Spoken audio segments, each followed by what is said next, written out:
Hi, good morning. I'm here with Tanya Fathers from Dating Factory.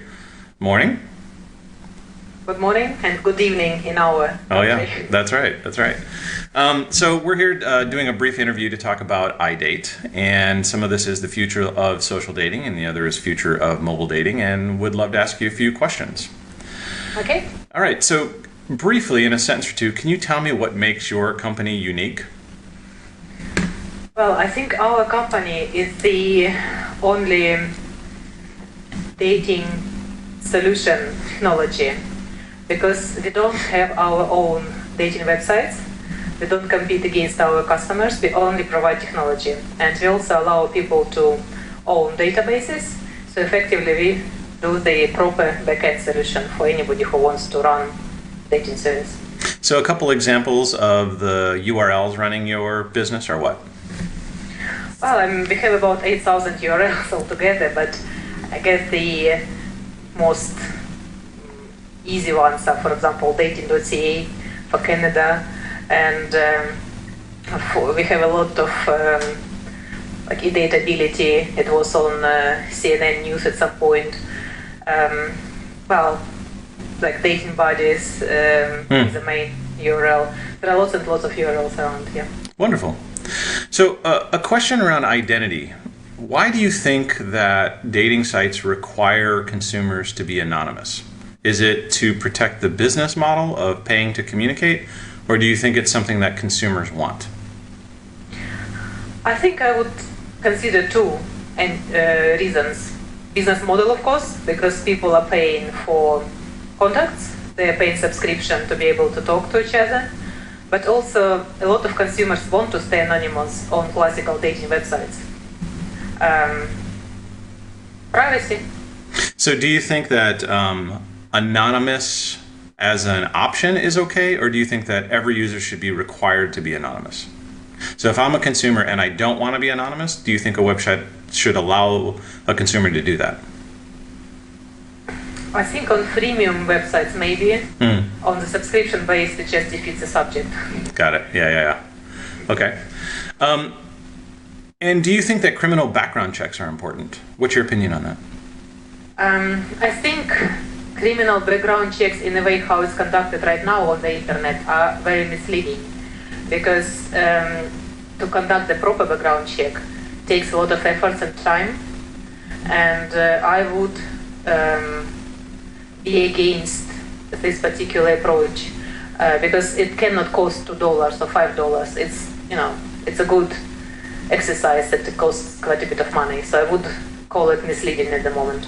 Misleading because you think the information that you get back is less than accurate, or what's Yes, misleading? It's not possible to do it 100% accurate with this particular approach, and it just misleads. It creates a false feeling of security for the person on the website because they think that this particular guy is properly checked, and he is not or she is not. Got it. So it's just the truth of life. So do you think that JDate and Match and eHarmony went far enough or did not go far enough in terms of the background checks? And should they have offered them to everyone, including non-subscribers? Or what's your take on that? Well, I think it can be service on demand, I would say, but it needs to be connected to proper background check agencies, and consumers have to realize that they have to pay separately, and they have to pay probably more than they're paying now to be able to check these people properly. Why do you think that Facebook and LinkedIn don't do background checks? It's not their model, I guess. Facebook is, I don't know, I'm not familiar with their security situation, but I guess they don't run that many security checks because, I don't know, anybody can register, and I don't exactly know the reason for it. With LinkedIn, it's slightly more easier because it's business linked and it's less open to abuse, I would say. But Facebook actually need to do some sort of background checks, I think. Okay. How does your site, what matching do you provide for your clients? Is it scientific matching? Is it just based on the parameters in the profile? What do you guys offer? We have all complex of different matches because we run two platforms at the moment. On Dating Factory itself, it's a standard matching process plus advanced matching when people can choose different criteria and narrow down the searches by the interests and age groups and so on. But on World Dating Partners, there is a proper psychology match based on 16 different criteria and sociometrics. Plus there is a sexuality match that was designed particularly for the dating purposes by proper psychologists. And then there is a combination of sexuality, psychology, interests, I call it like a perfect match. Nice. So it's like, if you can't find anybody, you're too pickish, I guess. So with, Eli Finkel has come out pretty strongly showing that the science of personality testing doesn't produce compatible long-term relationships. What do you think is the future of sites that use that as the foundation of their matching algorithm? Do you think they have to change? Do you think they should stop making scientific claims or just let it be a marketing message? Just let it be a marketing message because there are plenty of audience who want to be matched. They don't go out proactively anyways. Okay. Let them feel happy about it.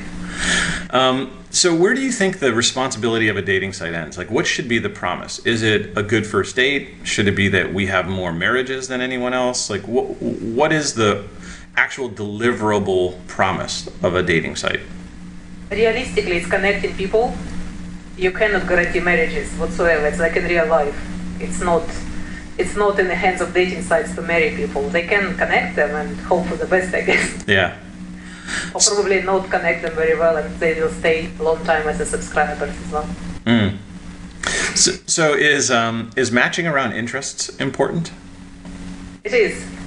In our system, we have quite a few dating websites created around different interest groups, and you can see it's becoming more and more popular because obviously everybody knows big generic websites like Match.com and so on. And it takes time. If I register my profile on Match.com, I get inundated with tons and tons of messages from different men.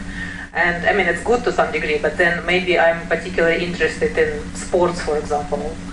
Then I would go for a specific dating site. And also, the good thing is that people create sense of community on specific websites, and they tend to stay longer just to communicate with other members, not only find dates as well.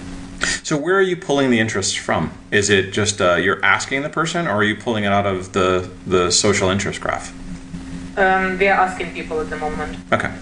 We have automatic registration using LinkedIn and Facebook and Google Plus, and not many people use it, to be honest. We have it as an optional on registration form, but it's coming back to privacy. A lot of users tend not to use those logins. So that's an interesting point. What do you think is the impact? Is it a negative impact of asking them to register using Facebook? On our system, we had conversions dropped when we asked them. Drop by how much? It was, if I remember correctly, it was about 20% drop from clicks to registrations. It's why we actually removed it very quickly as a mandatory entity, and we left it to our partners to decide. So some of them still keep it, but we removed it as a default option for all the websites. Got it. Okay. How do you define, speaking of social, right, and connecting, how do you define social dating? What does it mean to you? Well, I think social dating is creating the environment where people can communicate slightly wider than only looking for other single people. So it's creating the sense of belonging to some sort of community, as well as adding some gadgets that people can use on mobile and just meaning more modern technology. So is the integration of social networking features like friends and interests and social profiles important into a dating experience today? Should it be required, or do you think it's just an optional benefit? I think it's optional. Possibly interests can be more enforced on people because it creates quality profile. friends definitely not mandatory, and I would say possibly can have negative effect. Because from my experience, people don't want to tell their friends that they're single and looking for somebody. Got it. How would they tell their friends? Sorry, I'm lost on that point. How by bringing in friends into the dating experience, how does that tell your friends that you are on a dating service?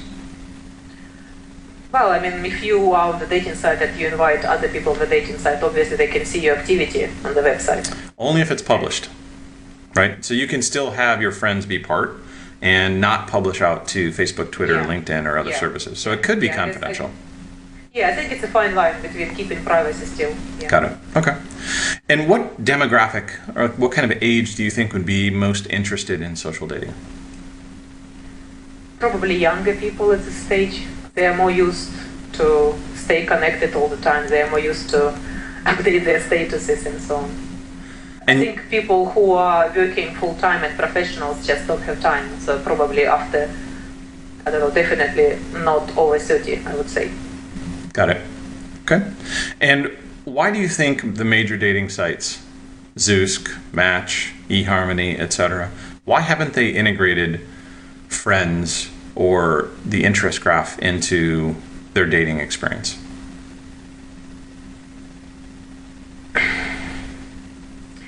They're probably too heavy to change. Everything needs to be calculated and approved through the board for half a year or something like that. I don't know. I'm just curious. I just don't see the big structures are flexible enough to try and experiment quickly. They probably do something in the background that we don't know and calculate all the possible impact. I don't know. And I know that the company called 2.com, for example, it can be considered as a true social dating website that I know.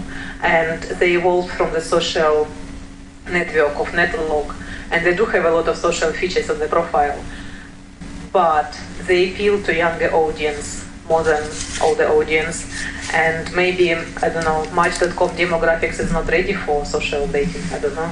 Got it. TWOO, right? TWOO? Yeah, TWOO, yeah. Yeah. I mean, they are proper social dating. Got it. Website at the moment. Interesting. So social discovery, if we were to define it broadly, right, as broadly as possible, as meeting new people, sometimes for friendship, sometimes for dating, do you think the social discovery market is broader than online dating? Yeah, I think it is. I think online dating is part of social discovery. So do you think social discovery consumes online dating, or they continue to be separate markets? I think it actually consumes it, from what I can see. Yeah. In what period of time? I don't know, it's hard to tell, but social discovery is definitely much broader, and there is lots of single people who go for this sort of situation and hopefully find somebody around their social events. So a guess would be 1 year, 2 years, 5 years? How far out? Just to put you on the spot. To be honest, I think this dating entity will always be there. I wouldn't say that it will be completely consumed. Of course, yeah. I can't see it. Yeah, I think it will be there. So when do you think it starts to really impact the dating industry then? Do you think it's already started or it hasn't started yet? You see, I work in the dating from 2002, and every year there is this question about, okay, free dating comes up and it will kill the dating. Social network comes up and I think dating is the basic human need. I can't see anything killing it as such. It can evolve slightly, but I can't see anything being a particular serious threat to dating. Got it. Okay. And then how important is mobile to your business? Like what percentage of people use mobile on your platform? It is important. At the moment,